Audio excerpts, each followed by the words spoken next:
বাংলাদেশ বেতার রাজশাহী। এখন বাংলায় স্থানীয় সংবাদ। আসসালামু আলাইকুম। বাংলাদেশ বেতার রাজশাহী, সন্ধে ৭টা। স্থানীয় সংবাদ পড়ছি সিরাজি ফেরদৌস এমন। বিএনপির ভারপ্রাপ্ত চেয়ারম্যান তারেক রহমান বলেছেন, জনগণের আস্থা ধরে রাখা এখন বিএনপির নেতাকর্মীদের জন্য বড় চ্যালেঞ্জ। কারণ দেশের জনগণ মনে করে আগামী জাতীয় সংসদ নির্বাচন সুষ্ঠু হলে বিএনপি সরকার গঠন করবে। তাই জনগণের প্রত্যাশা পূরণে নেতাকর্মীদের ঐক্যবদ্ধ থাকার আহ্বান জানান তিনি। আজ বিকেলে রাজশাহী মহানগর বিএনপির সম্মেলনের প্রথম পর্বে প্রধান অতিথির বক্তব্যে তিনি একথা বলেন।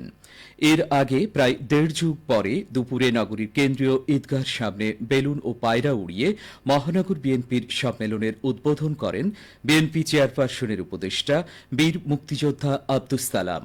সম্মেলনে সভাপতিত্ব করেন মহানগর বিএনপির আহ্বায়ক বীর মুক্তিযোদ্ধা এরশাদ আলী ঈশা। সম্মেলনে আরও উপস্থিত ছিলেন বিএনপি চেয়ারপারসনের উপদেষ্টা মিজানুর রহমান মিনু, বন ও পরিবেশ বিষয়ক সম্পাদক মোহাম্মদ মোসাদ্দেক হোসেন বুলবুল, রাজশাহী বিভাগীয় সাংগঠনিক সম্পাদক অ্যাডভোকেট সৈয়দ শাহিন শওকত খালেক, সহ সাংগঠনিক সম্পাদক আমিরুল ইসলাম খান আলিম, বিএনপির কেন্দ্রীয় কমিটির ত্রাণ ও পুনর্বাসন বিষয়ক সহ সম্পাদক অ্যাডভোকেট শফিকুল হক মিলন। এদিকে দীর্ঘ ১৫ বছর পর আগামীকাল অনুষ্ঠিত হতে যাচ্ছে নওগাঁ জেলা বিএনপির সম্মেলন। দীর্ঘদিন পর হতে যাওয়া এই সম্মেলনে নেতৃত্বে কারা আসছেন এ নিয়ে তৃণমূল থেকে শুরু করে শহরের রাজনৈতিক অঙ্গনে চলছে বিশ্লেষণ। সম্মেলন ঘিরে পুরো শহর সেজেছে নতুন নেতৃত্বে আগ্রহী নেতাদের ছবি, ব্যানার, ফেস্টুন, বিলবোর্ডে। এই সম্মেলন ঘিরে হামলা, মামলা, নির্যাতন ও কারাবরণে জর্জরিত নেতাকর্মীরা ফিরে পেয়েছেন প্রাণ চাঞ্চল্য। কর্মীরাও মুখিয়ে আছেন নতুন নেতৃত্ব বাছাইয়ে। নওগাঁ কনভেনশন সেন্টারে এই সম্মেলন অনুষ্ঠিত হবে। দীর্ঘ প্রতীক্ষিত এই সম্মেলনে প্রধান অতিথি হিসেবে ভার্চুয়ালি যোগ দেবেন দলের ভারপ্রাপ্ত চেয়ারম্যান তারেক রহমান। তিনি নতুনভাবে দল পরিচালনার পাশাপাশি নেতাকর্মীদের উদ্দেশ্যে দিক নির্দেশনামূলক বক্তব্য দেবেন। সম্মেলন পরিচালনা কমিটির প্রধান সমন্বয়কারী ও বগুড়া জেলা বিএনপির সভাপতি রেজাউল করিম বাদশাহ বলেন, সম্পূর্ণ গণতান্ত্রিক পদ্ধতিতে কাউন্সিলরদের প্রত্যক্ষ ভোটে নেতৃত্ব নির্বাচন করা হবে। সম্মেলন সফল করতে ইতিমধ্যে সকল প্রস্তুতি সম্পূর্ণ করা হয়েছে। দুর্নীতির বিরুদ্ধে সামাজিক সচেতনতা বাড়ানো ও দুর্নীতি প্রতিরোধের লক্ষ্যে বগুড়ার শহীদ টিটো মিলনায়তনে দুর্নীতি দমন কমিশনের গণশুনানি অনুষ্ঠিত হয়েছে। আজ গণশুনানিতে প্রধান অতিথি ছিলেন দুর্নীতি দমন কমিশনের চেয়ারম্যান ড মোহাম্মদ আব্দুল মোমেন। বগুড়া জেলা প্রশাসক হোসনা আফরোজার সভাপতিত্বে উপস্থিত ছিলেন জেলা পুলিশ সুপার জেদান আল মুসা। গণশুনানিতে সেবা প্রাপ্তিতে হয়রানির শিকার বা সেবা বঞ্চিত সংক্ষুব্ধ জনসাধারণ তাদের অভিযোগসমূহ বগুড়া জেলার সকল সরকারি দপ্তর প্রধানদের উপস্থিতিতে কমিশনের সামনে তুলে ধরেন। একই সঙ্গে সেবা বঞ্চিত জনসাধারণের উত্থাপিত অভিযোগের বিষয়ে দুদক কর্তৃক তাৎক্ষণিক সিদ্ধান্ত গ্রহণ করা হয়।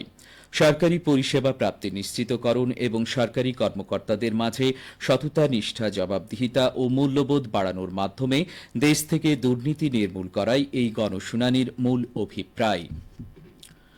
নওগাঁ জেলায় চলতি মৌসুমে ১২৮টি উন্মুক্ত জলাশয়ে ৩,৮২৬ মেট্রিক টন বিভিন্ন প্রজাতির মাছের পোনা অবমুক্ত করা হয়েছে। জলাশয়ের মোট আয়তন ১,৫৩০.৫৭ হেক্টর। এছাড়া বিল নার্সারিতে ৪৯.৪৪ মেট্রিক টন মাছের পোনা অবমুক্ত করা হয়। মৎস্য অফিসের দেওয়া তথ্যে জানা গেছে, জেলায় সংস্কারকৃত অভয়াশ্রমের সংখ্যা ১৫টি, স্থাপনকৃত বিল নার্সারির সংখ্যা ২২টি। মোট উপকারভোগীর সংখ্যা প্রায় ২ লাখ। মাছের উৎপাদন বৃদ্ধির লক্ষ্যে চলতি মৌসুমে স্থানীয় ১,১৬০ জন জেলে ও মৎস্যচাষী উপকারভোগীকে প্রশিক্ষণ প্রদান করা হয়েছে। জেলা মৎস্য কর্মকর্তা ফেরদৌস আলী বলেন, বর্ষায় জেলার উন্মুক্ত জলাশয় যেমন নদী, বিল, বেরোপিট ও বিভিন্ন ক্যানেলে প্রচুর মাছ উৎপাদন হয়। এছাড়া পুকুরে সারা বছর মাছ উৎপাদন করেন চাষিরা।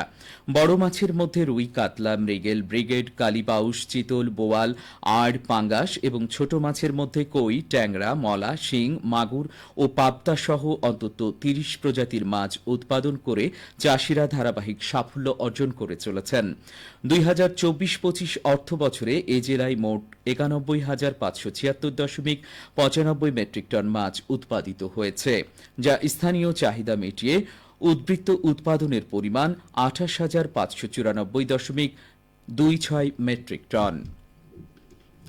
চাঁপাইনবাবগঞ্জে মৌসুমের দ্বিতীয় দফায় পদ্মা, মহানন্দা ও পুনর্ভবা সহ প্রধান নদীগুলোর পানি বৃদ্ধি পাচ্ছে। এতে নিম্নভূমি ডুবে যাওয়ায় পানিবন্দী হয়ে পড়েছেন নদীর তীরবর্তী বিভিন্ন এলাকার প্রায় ২,০০০ পরিবার। সরজমিনে দেখা যায় পদ্মার তীরবর্তী সদর উপজেলার নারায়ণপুর, ইসলামপুর ও আলাতুলি এবং শিবগঞ্জ উপজেলার পাঁকা, দুর্লভপুর ও মনাকষা ইউনিয়নের নিচু এলাকায় পানি প্রবেশ করেছে।